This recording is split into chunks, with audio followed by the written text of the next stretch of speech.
tune in for a performance later.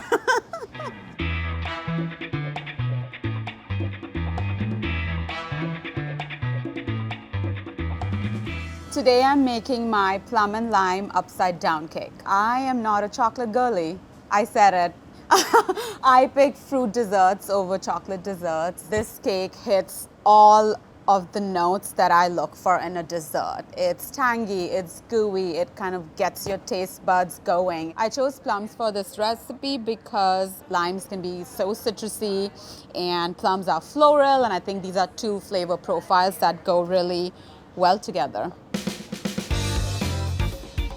I'm gonna start by mixing my dry ingredients together. This is all-purpose flour, some baking powder, and salt. So just gonna mix that together, and that way you have no clumps. That will give you a smooth batter. So I'm going to zest my limes directly into the sugar and then use my hands to kind of like massage it in, and it kind of releases oils into the sugar, and that way the whole cake tastes more limey.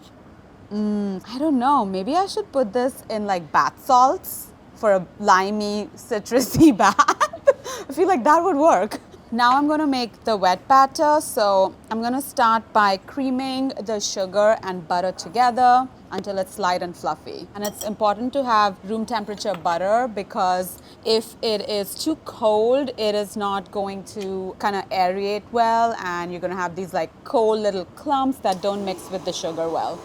The butter at this stage is like really broken up into the sugar, and I think now I'm gonna turn up the speed to high and let that mix. While that's happening, I'm gonna crack my eggs. You need to make sure that your eggs are room temperature. Okay. As you can see, the butter and sugar have mixed in really well together. The consistency is nice and fluffy. It's lighter than we first started, which means I am ready to add the eggs one by one. Once the eggs are fully mixed in, go ahead and add some vanilla. I'm going to add about a teaspoon worth. If you add some more, it's going to be okay.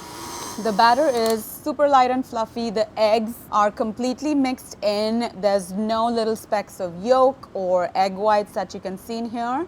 When that happens, it means you're ready to kind of add the dry ingredients. And be careful not to overbeat this because we don't want the gluten to like develop too much because that's going to make the cake tough. I'm going to add the milk. The milk is going to add more moisture and help the cake batter mix in completely. The cake batter is done when you see no dry specks of flour, when you see that it's not broken anymore. So just when you add the milk, you know, it kind of separates a little bit, but then it comes back together and becomes really smooth. That's when you know that you don't have to whisk it anymore. See, this looks great. It's honestly really delicious.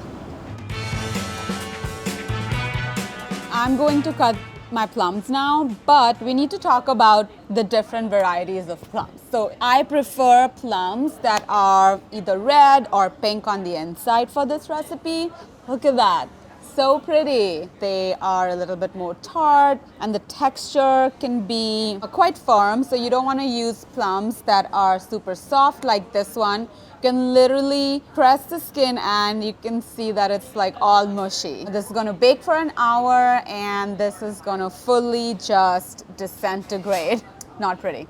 And then these plums are just regular red plums, but they have a yellow inside. Look at the difference.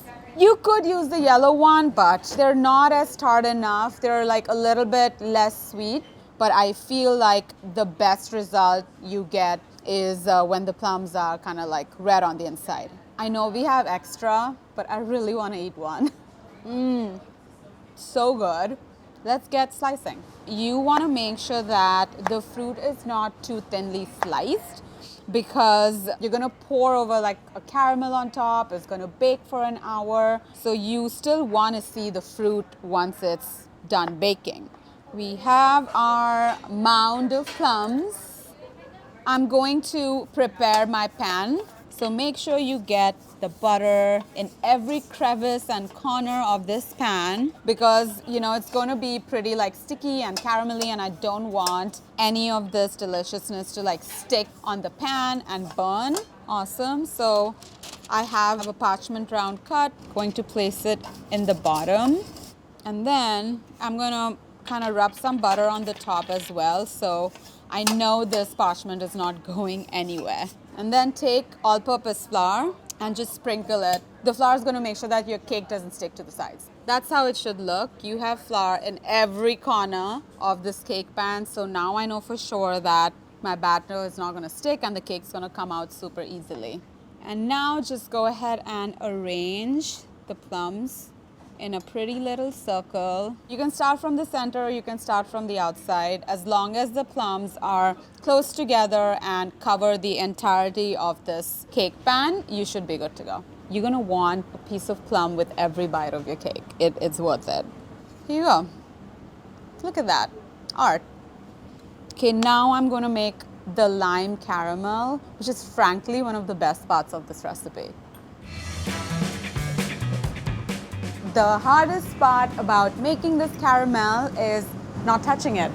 So I have a little bit of sugar, sprinkle the water, and right after the water, I'm going to sprinkle some salt in here. You want the heat to be medium-high. Once you have the sugar and water in the pot, do not touch it because if you do, there's going to be some like hard crystals on the side and that's not what I want in the caramel. You want it to be really like smooth and melted and all of the sugar crystals to be like fully caramelized. So when those bubbles kind of reach to the center, that's how I know I'm ready to add the lime juice and let the magic happen.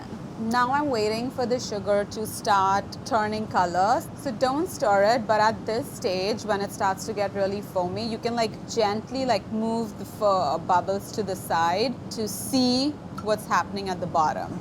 You can see like the sugar is like light, kind of a honey golden right now. So this means we're close. I'm gonna turn this down because I don't want this to burn. So this is your cue. The color is now kind of like a light golden and in the next 10 seconds it's going to get a couple of shades darker, which means it's just slightly more caramelized and that is perfect. You don't have a lot of time between now and pouring it over to the plums, so let's go back to the station. Look how pretty. It's not burnt, it's just like that, it's like golden hour.